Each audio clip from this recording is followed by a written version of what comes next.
Brother Prasanna has asked a very good question, very relevant question to the topic. When I said that you should not kill any animals, they are creation of Allah, unless you want for food, you cannot target practice. So why do the Muslims kill animals? You can lead a healthy life according to him, being an MBBS student. So why only kill the animals for taste? Brother, point number one. A Muslim can be a very good Muslim even by being a pure vegetarian. There is no verse in the Quran or Hadith which says you should compulsory, fard, have non-veg or have flesh. You can be a very good Muslim by being a pure vegetarian. But Allah subhanahu wa ta'ala says in the Quran, in Surah Maida, chapter number 5, verse number 1, you can have all the animals which are lawful for you, all four-footed animals which are lawful for you, with the exception named. Allah says in Surah Nahl, chapter number 16, verse number 5, that Almighty God has created animal for you so that you can eat their meat.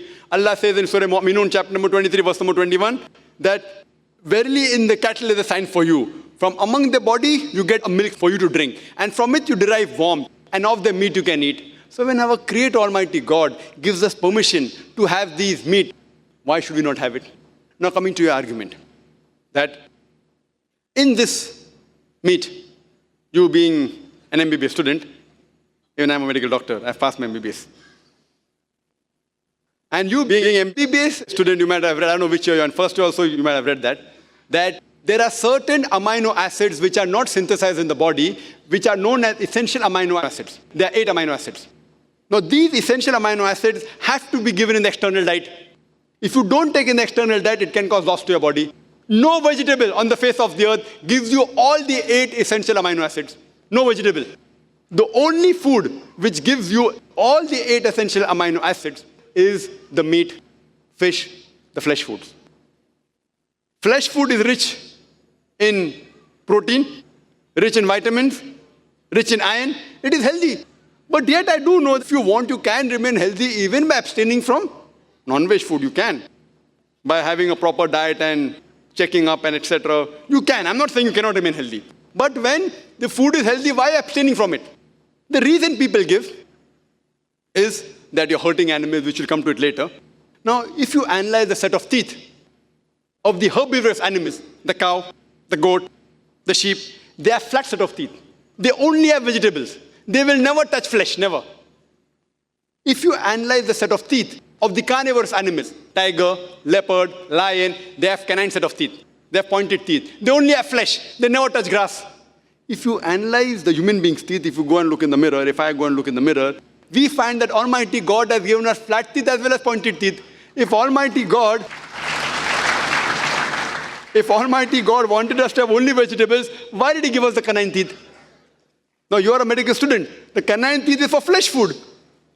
So this proves that Almighty God gave us for having non-veg food. Furthermore, the digestive system of the herbivorous animals, cow, goat, sheep, they cannot digest flesh. They can only digest vegetables. The digestive system of the carnivorous animals, tiger, leopard, lion, can only digest flesh. They cannot digest vegetables. But the digestive system of the human being, you being a medical student, know we can digest non-veg also and veg also. Vegetables also, flesh food also. Even flesh food. If Almighty God wanted us to have only vegetables, why did He give us a digestive system that can digest both? But natural to have it. Now coming to your question, that there is a misconception amongst the Hindus that the Hindu scripture does not permit them to have non-veg. I quoted the Quran. If you read the Hindu scriptures, brother, if you read Manusmriti, chapter number 5, Manusmriti, chapter number 5, verse number 30-31, it says that if you eat the flesh of the animals which are meant to be eaten, you're not doing a sin. Because Almighty God has created some animal to eat and some to be eaten. Manusmriti, chapter number 5, verse 31, that if you sacrifice the animal, the sacrificial animal, you're not doing a sin. Manusmriti, chapter number 5, verse number 39-40 says that Almighty God has created certain animals to be sacrificed. So if you kill the animal to be sacrificed, you're not killing. Manusmriti, chapter number 5, verse number 41-42 says that a Brahmin who has knowledge, who knowingly sacrifices an animal, even the animal goes to heaven and even the Brahmin goes to heaven. Furthermore, in Rig Veda, book number 10, hymn number 27, verse number 2, a person says that I'm going to go for war. When I come back, prepare for me a great bull. Furthermore, Rig Veda, book number 10, hymn number 28, verse number 4, it says that Indra, he says that prepare for me bulls to eat. Buffalo, bulls to eat. And if you read the Mahabharata, Anushasan Parv, chapter number 88, if you read that, this is also mentioned in Manusmriti, chapter number 3, verse number 266 and 277. Yudhishthir, he asked Bhishma, what should we give in the yagna, in the puja, in sacrifice, so that our ancestors will be satisfied? So Bhishma replies that if you give herbs and shrubs, vegetables, our ancestors will be satisfied for 1 month. If you give fish, they'll be satisfied for 2 months. If you give meat, they'll be satisfied for 3 months. If you give hare, rabbit, they'll be satisfied for 4 months. If you give goat meat, they'll be satisfied for 5 months. If you give bacon, for 6 months. If you give deer, for 7 months. If you give birds, for 8 months. And the menu continues. This is scripture of Hindus. It further says that if you give a buffalo for 11 months, and if you give cow for 12 months, and rhinoceros, inexhaustibly. So even according to Hindu scriptures, it gives you permission to have non-veg, including beef. I'm not saying this. All the references are there. You can check it up. It's absolutely correct.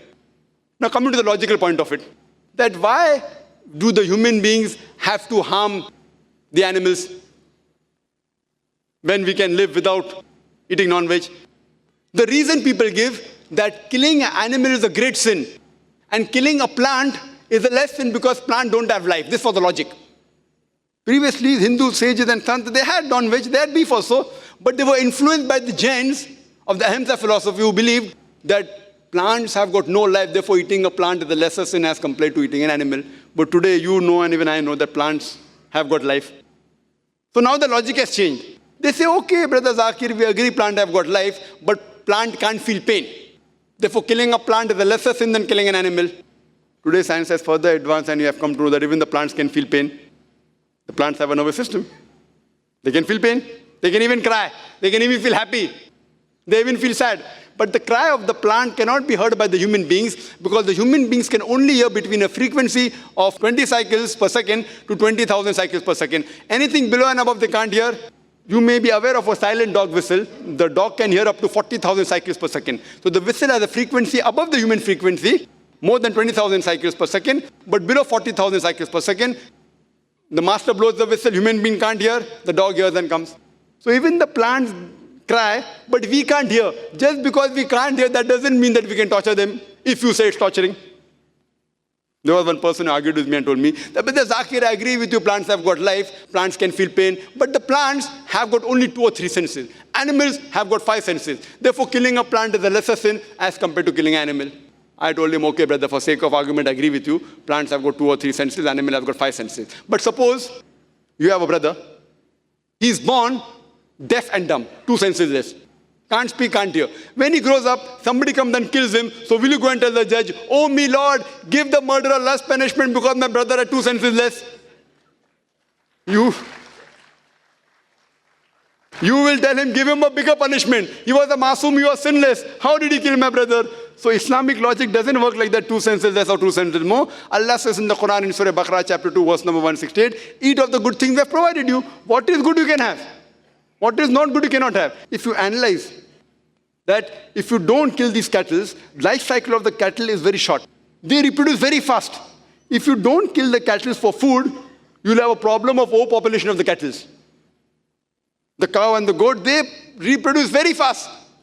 And if an Indian does not want to have non-veg, I've got no problem. If you don't want to have non-veg, brother, no problem at all. Personally, I'm happy. Because if all the Indians and the Hindus start having non-veg, then the price of meat will go high.